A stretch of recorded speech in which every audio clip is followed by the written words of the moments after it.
म खाना लिएर आउँछु अनि खाना खाएर जान्छु अनि इट्स बिङ 9:30 बज्यो। म खाना खाएर जान्छु। आज चाहिँ मैले ड्रेससँग मिलाउनको लागि यो टिकी लगाएको छु। लिएर आएँ फेरि आज पनि रुममा भ्लग बनाउनको लागि। अनि आजको मेरो मही समोसा अनि दाल मिठो एम्मी अनि त्यसपछि मसँग बन्दा र आलुको तरकारी छ। अब म खान्छु। मलाई अफिस जान पनि अब चाहिँ ढिला भइरहेछ। म खान्छु गाइस।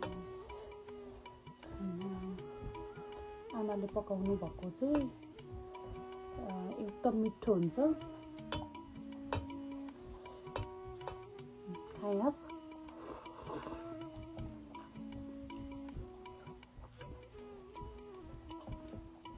अझ आमाले पकाउनु भएको मिठो हुन्छ भन्दा पनि अझ टेस्ट स्टोरी छ के।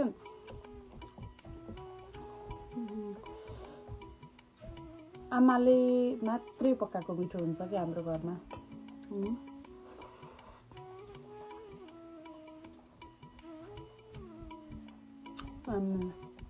एकचोटि हाम्रो आमाले पकाएको कसैले खानुभयो भने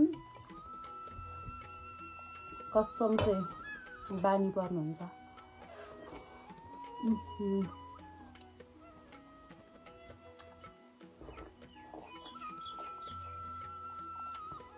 साजी मोए आज बनाउनु भएको आमाले।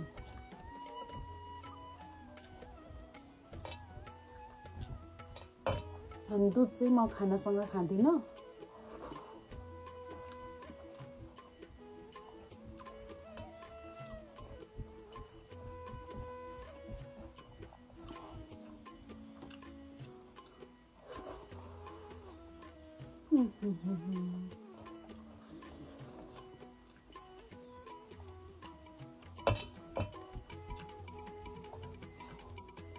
बन्दा चाहिँ हाम्रो घरमै फलेको अर्ग्यानिक बन्दा हो।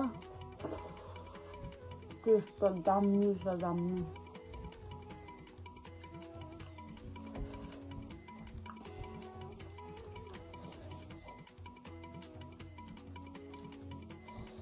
वेट घटाउनु भनेको झन् घरमा आमाले मिठो मिठो पकाएको खाएर झन् धेरै वेट बढिरहेछ। अब चाहिँ म कन्ट्रोल गर्छु।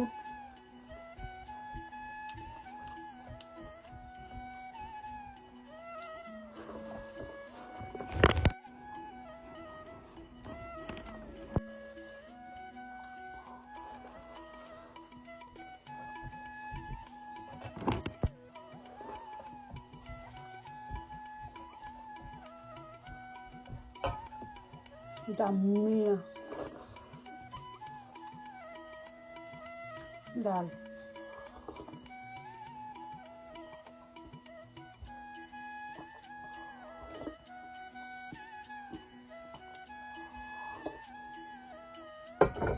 सक्यो।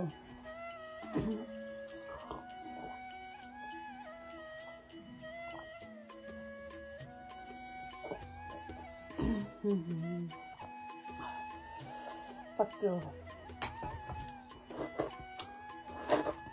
ढिला भइसक्यो। खाना पनि त्यो हतार।